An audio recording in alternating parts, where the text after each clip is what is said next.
Of course, while we were out at Wildtech, we had an opportunity to check out some of the instructors' rides. We started with Gary Polz's 1970 Chevelle.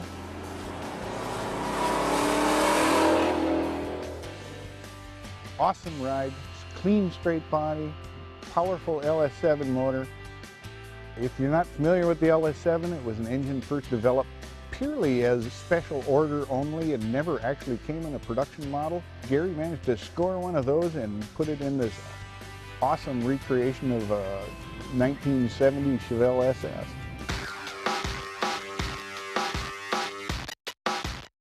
Well, usually when I'm sent out to go look for featured cars, usually there's a large event going on, a lot of cars in, one single location.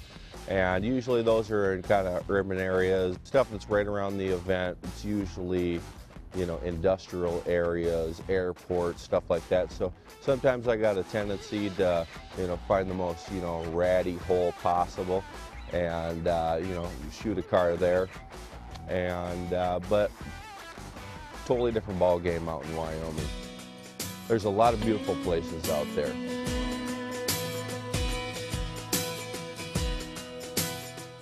The Chevelle we shot was, really cool, clean, muscle car. Gary, working at Wildtech, had put a whole lot of time into it.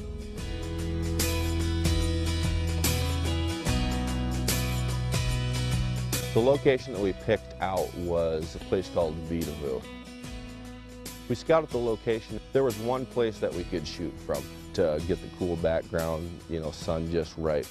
So we show up the evening we were going to shoot the Chevelle, and bam, there's a Toyota Corolla sitting right there. So we had to come up with a plan real quick, because we only had probably about 10 minutes before the light was just going to get, perfect. So we did kind of move the car over a little bit, gave me a real small window to, kind of shoot through. So just right off the frame, there was, a Toyota Corolla sitting there the whole time that we kind of had to work around. Stuff like this always happens. You always got to expect the worst, always be, ready for the worst, and just basically adapt and overcome. Shoot went pretty good.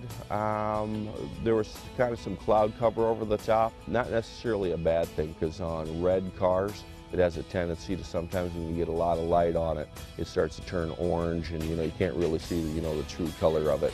And with the cloud cover over it, kind of subdued it a little bit. And off to the west, we had finally some sun starting to come through. So what that did was kind of put a nice highlight right down the side of the car.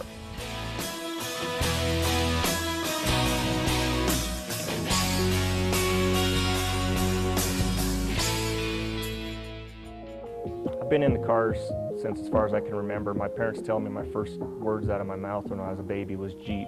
And my dad had an old Willys Jeep with a 327 he put in it.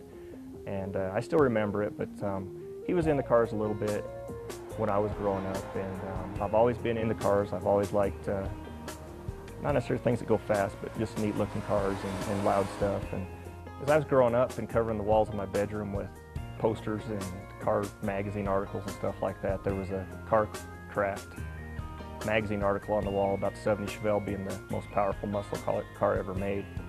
And I thought a 70 Chevelle is one I need to have. I came across this car. A guy that worked with my dad had it for sale, and then he changed his mind a couple times. But it took a couple years, and we ended up buying the car in 1986 for a whopping sum of $850. The next couple years were just trying to drive it, and it was my high school car. Didn't really change much, just little things here and there on it, and couldn't really afford to do anything with it and didn't have the time. But when I got out of high school, I started wanting to head towards doing it the way I wanted to end up with it. Pulled the engine out and went through it, and it was the first big block Chevy I rebuilt. I had a lot of stuff chromed. The car had sat for quite a while at that time, and got it running, drove it around that night, and had an accident with it the next day. The brakes went out, coming up on another car behind a stop sign. And it seemed pretty bad at that time, but now the car turned out a lot better because I shifted my focus in the way I wanted to do it after that wreck. The whole front end was wiped out, and I started going towards the stock colors and stock look of the body with it. In about 92 we painted it. My good friend Randy Swalina did the paint job for me. We got the interior done in 93 and it had the stock 402 in it that I'd went through. That was the original engine in it, and I wanted to go a little bit bigger, and I came across this LS7 that a guy I worked with had, which was a mid-70s crate engine that Chevy offered. They never put it in a car, but it was a pumped up version of the LS6 engine we've all heard about. So I bought that and went through it. I kind of changed the look of the car around. I've had a lot of people ask me, is it a real LS6 car? Because I've got the decals and the emblems on it. And I always answer them, no, it's more of a tribute to what those cars were, and it's something that I can afford to drive.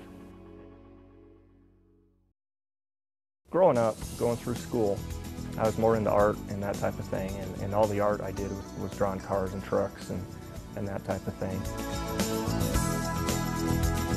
When it was time to figure out a career, it's a tough choice. Ended up actually going to WyoTech. It was called Wyoming Technical Institute back then, and I went through the automotive department, or the course, and worked in dealerships for about 12 years after that. About 2000, WyoTech was really growing, and they had expanded the courses, and they offered some really neat things they didn't have when I was a student, such as a street rod and a chassis fab course. And I had a chance in 2000 to come to work and teach the things that I was doing in the weekends and evenings after the day job, you know, restoring cars and modifying cars and having fun with them.